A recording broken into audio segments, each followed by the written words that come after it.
अस्सलामुअलैकुम वरहमतुल्लाहि वबरकातुहू। आज पढ़ते हैं नमाज फासिद करने वाली चीज़ें, यानी कौन कौन सी बातों से नमाज टूट जाती है।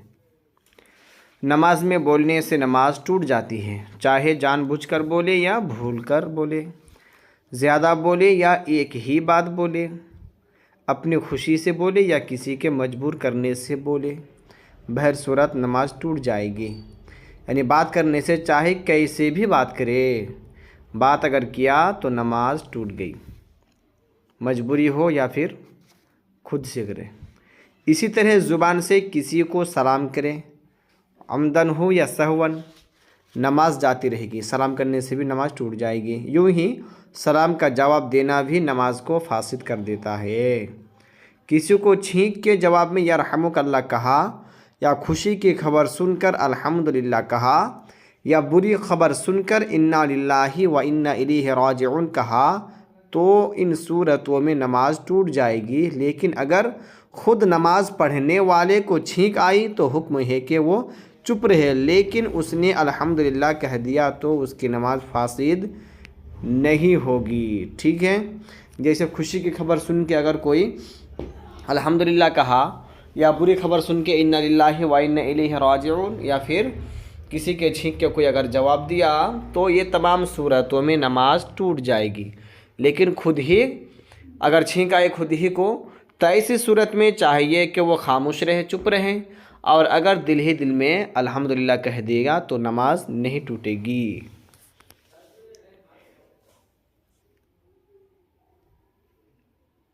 आइए आगे बढ़ते हैं।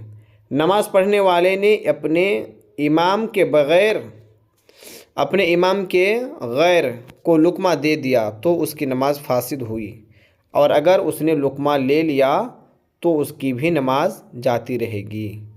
और गलत लुक़मा देने से लुक़मा लेने वाले की नमाज जाती रहती है। अल्लाहु अकबर के अलिफ को खींचकर अल्लाहु अकबर कहना या फिर अकबर कहना या फिर अकबार कहना नमाज फासिद कर देता है। इसी तरह नस्तईनो को अलिफ के साथ नस्ता यानी ता में अलिफ बढ़ाकर नस्तईनो पढ़े, और अनअमता के ता को पेश या ज़बर या ज़िर यानी अनअमती या अनअमतु पढ़ने से भी नमाज जाती रहती है। ठीक है, अगर कोई नमाज़ पढ़ रहा है जमात के साथ, और अगर उसके पास में कोई अगर नमाज में गलती किया, तो ये उनको लुक़मा नहीं दे सकता है, क्योंकि ये जमात में शामिल है और वो जमात में शामिल नहीं है। अगर लुक़मा देगा तो नमाज टूट जाएगी। या फिर कोई बाहर से अगर लुक़मा दिया इमाम को, या फिर नमाज़ पढ़ने वाले को बाहर से लुक़मा दिया, अगर वो लुक़मा ले ले तो भी नमाज टूट जाएगी। ठीक है, या फिर जैसे कि यहाँ पर खींच के पढ़ने के बारे में बोल रहा है, जैसे अल्लाहु अकबर को अल्लाह यानी अलिफ में ला मद लगाकर अगर पढ़ेगा, अल्लाह ऐसे अगर पढ़ेगा, तकबीर तहरीमा अगर करेगा तो भी नमाज टूट जाएगी। या फिर अकबर को अकबार पढ़ दिया, बा के साथ अलिफ लगा दिया तो भी नमाज टूट जाएगी। इसी तरह सूरह फातिहा के अंदर नस्तईन है यानी ता में ज़बर है। अब अगर कोई नस्ताइन यानी ता में अलिफ दे के पढ़ेगा तो भी नमाज टूट जाएगी। और अनअमता के ता में अगर कोई ज़ेर या फिर पेश लगा दे, यानी अनअमतो या फिर अनामते अगर पढ़ा, तो ये तमाम चीज़ों से नमाज टूट जाती है। आह उह उफ तुफ और दर्द या मुसीबत की वजह से कहे, या आवाज़ के साथ रोए और कुछ हुरूफ पैदा हुए, तो इन सब सूरतों में नमाज टूट जाएगी। ठीक है, जैसे कि कभी कभी लोग नमाज में आहू की आवाज़ें निकालते हैं, दर्द हो या मुसीबत की वजह से हो।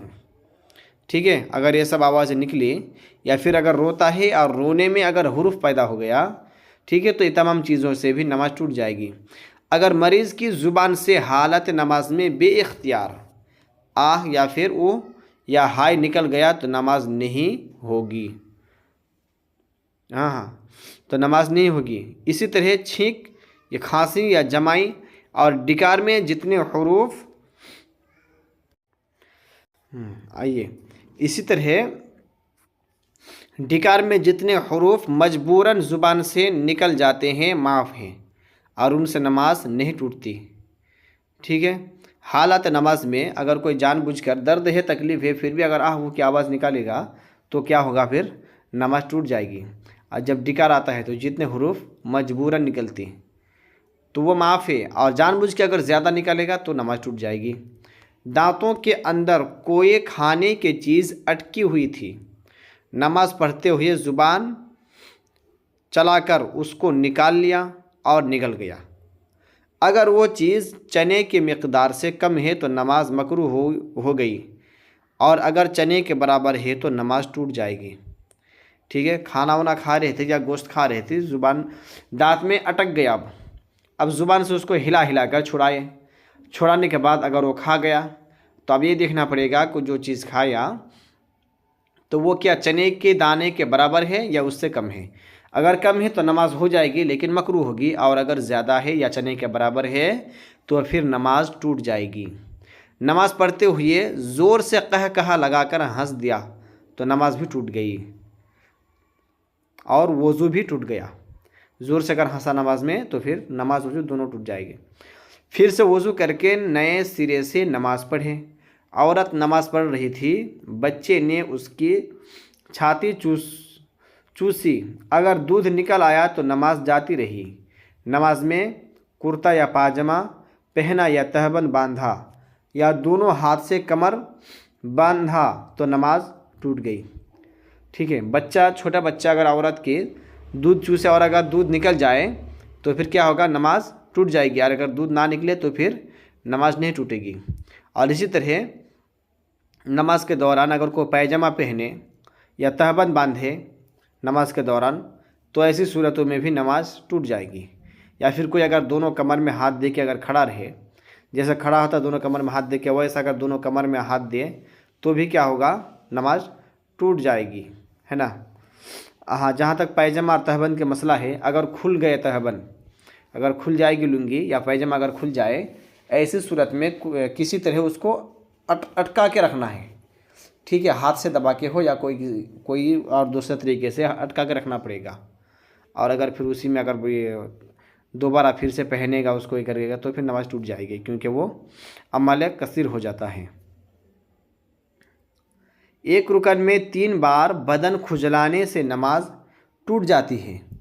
3 मरतबा खुजलाने का ये मतलब है कि एक मरतबा खुजलाया, फिर हाथ हटा लिया, फिर खुजलाया, फिर हटा लिया, फिर खुजलाया, ये 3 मरतबा हो गया। और अगर एक मरतबा हाथ रखकर चंद मरतबा हाथ को हिलाकर खुजलाया मगर हाथ नहीं हटाया और बार बार खुजलाता रहा तो ये एक ही मरतबा खुजाना कहा जाएगा। ठीक है, 3 मरतबा खुजाने से क्या मुराद है, जैसे कि एक बार खुजाया फिर हाथ को हटाया, फिर दूसरे बार खुजाया हाथ हटाया। इसी तरह अगर एक रुकन में 3 बार करे तो नमाज टूट जाएगी। और अगर एक ही बार हाथ रख के ऐसे खुजाया, यानी बार बार हाथ को इसी में हिलाया, ठीक है, तो ऐसी सूरत में फिर नमाज नहीं टूटेगी, क्योंकि ये एक ही बार कहा जाएगा।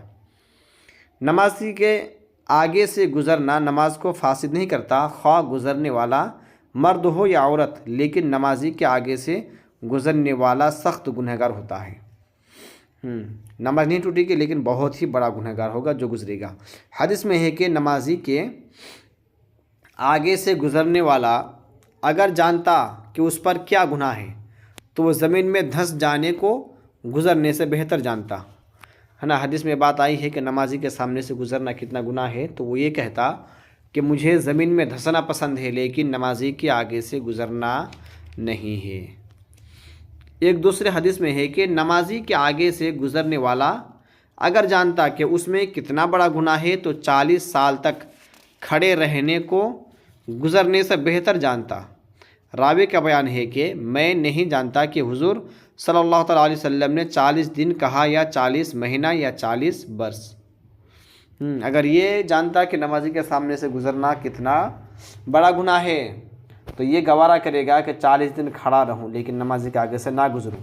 अभी तो कोई 2 मिनट खड़ा नहीं रहना चाहता है, नमाजी के सामने से जल्दी से गुज़र के भाग जाता है। ऐसा ना करे, बहुत ही बड़ा गुनाह है। लेकिन जो रावी कहता है वो क्या कह रहा है कि मुझे सही से याद नहीं कि वो 40 दिन कहा, हमारे नबी करीम सल्लल्लाहु अलैहि वसल्लम, या 40 महीने या फिर 40 साल, लेकिन लफ्ज़ 40 आए, है ना। तो बहुत ही बड़ा गुनहगार है जो नमाजी के सामने से गुजरेगा, लेकिन नमाज नहीं टूटेगी, नमाज हो जाएगी।